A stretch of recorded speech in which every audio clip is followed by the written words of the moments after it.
Ladies and gentlemen, now we're going to switch gear actually a little bit, and a lot of us have mentioned reporting and how do we measure sustainability, etc. as a whole. And we're now going to go across to Pierre, who is an expert in all of this. So Pierre, if you want to take yourself off mute just so that we can check that your sound is working. And we're going to go across to Pierre, and Pierre is going to take us through some of the developments in the world of how do we ascertain if a company is truly acting in a sustainable fashion, and how do they share that intelligence, etc., with the world round about us. So Pierre, without further ado, we're going to come across to yourself, and thank you very much. Hello there. Can you see my screen just to check before everything? We can indeed, sir. Thank you. Okay, great. Right, so hi everyone. Good morning, good afternoon, good evening, depending when you are on the planet. It's really great to contribute to the conference. So thank you, Sarah, and the team for having put together such a great program together. So my name is Pierre De Pasquale. I'm the head of stakeholder engagement at the Responsible Mining Foundation in Switzerland. And I'm obviously calling you from home today, as most of us are still confined and working remotely. So today I'll use some of our results, the results of our latest RMI report 2020, to illustrate how the SDGs could be much more than a reporting burden for mining companies, and actually help address key issues. We always hear about the reporting fatigue, and there's more and more reporting. So how do we actually look into the issues? So first, just a very brief introduction to RMF for those who may be not familiar with the organization. At RMF, we believe that responsible mining should benefit the economies, improve the lives of people, and respect the environment of producing countries, while allowing for companies and investors to make a fair and viable return. Well, our organization was established before the SDGs were finalized, but our vision summarizes well how the SDGs apply to the mining industry. So one of our main focus is large-scale mining companies and assessing how they address ESG issues. So by the way, you'll often hear me talk about ESG. We've added an extra E that stands for economic development.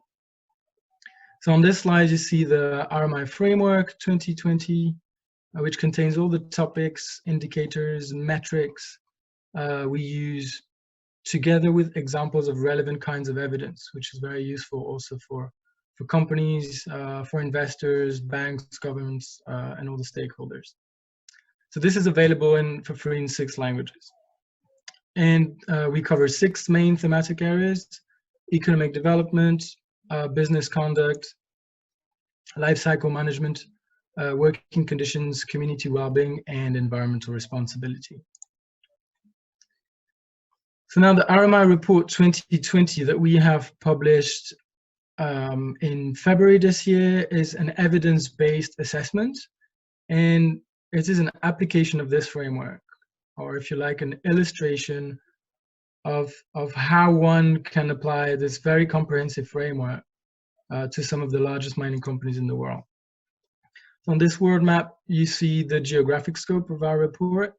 So we have assessed 38 mining companies that together account for 28% of the global value of mining production. So they have under the control about 1,000 mine sites, which are all the dots you see on the map. About 800 of them are active, and they have at least 200 closed or suspended sites that we know about. So all the individual reports are available on our website. So now I'll dive into some of the results with you, and in particular today's focus on the SDGs. And so what about the SDGs? So first of all, and this is one of our key findings, there is a risk of SDG washing. So it's just, what do we mean by that? Well, it's good and encouraging to see that more companies are referencing the SDGs in their ESG reporting. It's a nice framework. It's been internationally approved. And one example is clean water and sanitation, which gets used a lot by large companies to report on various social programs and investments to build sanitation facilities and potable water infrastructures, for example. But actually, this often hides part of the reality, with very limited information disclosed on the impacts of the mining activities on the water quality around the mine sites, for example. And similarly, information is largely missing on the impacts of those mining companies on life below water and other mining impacts that can actually impede the realization of some SDGs. So now we can illustrate that with some results on water taken from the RMI report. So you can see here reasonable results on water quantity. So the 38 blue bars, I don't know if you can see my mouse, but the blue bars on this chart represent the ranking of scores of the 38 companies. Well, so this ranking shows that most companies are actually tracking and reporting on their water consumption levels, then reviewing these levels and taking actions to reduce the water consumption. And this is where the contrast between materiality and salience comes to play, because water is clearly a material issue of crucial importance to the business to ensure continuation of the operations, right? But now if we look at water quality, you see a striking difference. So there are, half of the bars are not here, no scores, no information. So very few companies are actually tracking and reporting on the quality of the water, reviewing their actions and acting to reduce their impacts in and around their mine sites. And the quality of water on site and downstream the operations is clearly a very salient issue for other industries, agriculture, affected communities, and the surrounding environment. But this gets a lot less attention from mining companies. Although many companies report on their projects on clean water, very few companies provide meaningful data on their impacts on water quality. Now, I'll take you to other topics, other issues. On gender, which is a transversal issue in the framework, you can see here a striking contrast again. So on the left-hand side, those are the results on improving gender balance at board and senior management levels. And most companies are making an effort on that. But in the contrast on the right-hand chart, very few companies are showing systematic actions to make sure that women workers are provided with gender-appropriate PPE. And this, of course, is a much more fundamental issue of health and safety at the mine site level. Looking now at another issue related to mine workers. So here we show the extent to which companies are planning ahead to ensure a just transition for workers after mine closure. And it is a huge issue to ensure economic viability of workers' households. And there's extremely limited information or evidence that companies are addressing these issues. As a comparison, on the left-hand side, you see they're paying much more attention to developing strategies for just transition for affected communities after closure, which is encouraging. But again, it raised the concern that not all stakeholders are included. Turning now to tailings, showing you some results on two of our indicators. So this first indicator shows very encouraging results, one of the best scoring across the RMI report, in terms of companies making publicly available key data on location and safety of their tailings storage facilities. So about half of the companies show full score, and you can actually see in light purple the clear effect of the Investor Mining and Tailings Safety Initiative led by the Church of England Pension Board and the Swedish Council of Ethics for AP funds. So all those companies submitted full public responses, and that's encouraging. But there's a but. Again, there's good results, contrasts, which the much weaker results that we see on tracking and reporting on the management of tailings-related risks, and then auditing, reviewing the effectiveness of the measures taken, and implementing corrective actions. Those scores are almost the same as what we saw in 2018 in the previous report, and not a single company scored higher than 50%. So more data is fine, it's a good crucial step, but where it gets to actually effective management procedures and management systems and continuous improvement, there's hardly any information. I'll just finish with another hot topic before we open to questions, which is climate change. And here we see a similar pattern on this chart. You see that most companies are reporting, tracking their greenhouse gases emissions and reviewing the measures they take to reduce their emissions. Well, first of all, on those emissions, it's one thing to track and set targets, but I'm sure you know there was a recent report published by the Transition Pathway Initiative that found that most of the world's largest mining companies are not doing enough to reduce their emissions, and the current efforts will not be enough to meet the targets of the Paris Agreement. So while this is very concerning, but our results point to another major gap in mining companies' response to climate change. Very few companies actually report on how they plan and consider the effect of climate change in exacerbating the impacts they have on communities, workers, and environments. So you'll find some information, there are strategies and plans in place to adapt the business to climate change, to ensure continuity in production, profitability of the operations, which is again a material issue to the business, but the salient issue of risk to others is clearly not addressed and not reported.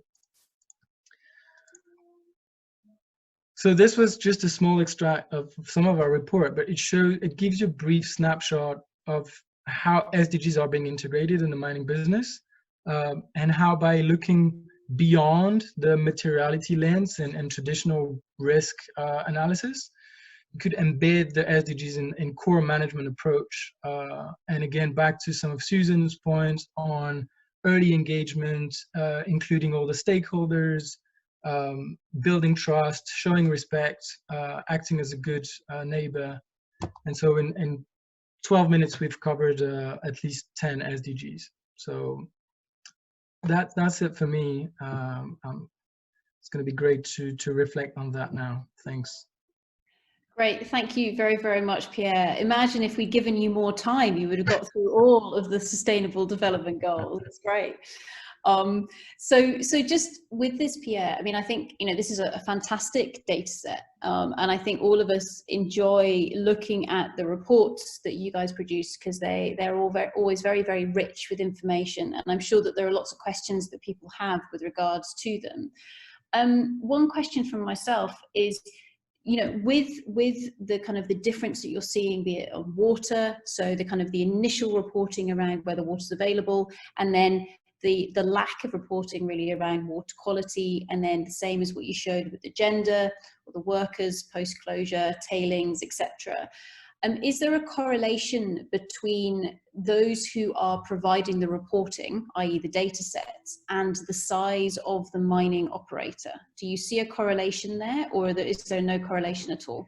No, and this is probably one of the most striking finding of this report, because we've also applied a number of indicators at the mine site level, and not a single company was able to show consistent scores between the operations we selected. And there's really no correlation between the country of operation, the size of the mine site, the commodity that's being mined, and we cover more than 50 commodities. it's really quite concerning, or at least strange to notice that the information that's available at the mine site in particular is clearly not systematized by mining companies. So it seems to depend on parameters such as the willingness of the mine managers, or one site that may have been under more public scrutiny, or local regulations, track record, etc., etc. So there's no correlation, at least in this relatively small sample, because that's only 1,000 mine sites and 38 companies, but nothing really here. So what some people may have seen come through on the chat just now is Ludovine, who's obviously been our governance expert on this session's calls, has just said governance failure, ! With regards to putting in those numbers. But Pierre, can you take a guess as to why people find it difficult to pull together these numbers to report them? Why is it? Yeah. So we've had a chance to have individual debrief calls also with most of the companies now, and asking them exactly those questions. What are the barriers? Because there are two things here to differentiate. One is the actual gaps, so things that companies are not doing, and a number of them do acknowledge that they're not addressing everything in the most responsible way at the moment. It's a very complex issue. If you want to address everything, it's going to take time. So this is why we encourage continuous improvement. The sector is not going to change overnight. So there are the gaps. And then secondly, yeah, those barriers where you're actually doing things and implementing responsible practices, but you're not able to share the information. And remember that all our results are a reflection of what companies can demonstrate. So they may be doing other things, but they're not able to share the information. Well, one of the problems seems to be really the corporate culture of a very high confidentiality culture that is understandable on business sensitive, security sensitive issues, but all our indicators and most of the work done in the ESG field relates to public interest information. So really here we need a paradigm shift in how companies relate to transparency. And being a mining engineer myself, something I say all the time, I know at many mine sites, for example, there is real-time environmental monitoring. So the information is being captured, but it gets lost and it's aggregated at the corporate level. It goes to the sustainability department somewhere in London or Sydney or Toronto, and you only get one figure that's actually not meaningful, which is, for example, the recycling rate of water for the whole of Latin America when you have 40 mine sites. And no one can really use that, neither the mine managers, neither the investors, neither the affected communities, the governments, the lenders, the workers. So there's crucial need here to change this relation to disclosure of information. Brilliant. Well, thank you very, very much, Pierre. We very much value you sharing this insight with us today. And with your permission, Pierre, what we'll do as well on the website for the responsible raw materials, we'll put a link across to this report. So if people want to go and find it, I'm sure you are more than capable of using a search engine of your choice, which will make it nice and easy for you as well. Because this report only came out, when was it released, Pierre? In February this year. Yeah. Excellent. So you just beat COVID. So congratulations on that one. Brilliant. Thank you very much, Pierre. So now you've got your round of applause that you can hear ringing in your ears. Thank you very much. Brilliant. Thank you very much, mate.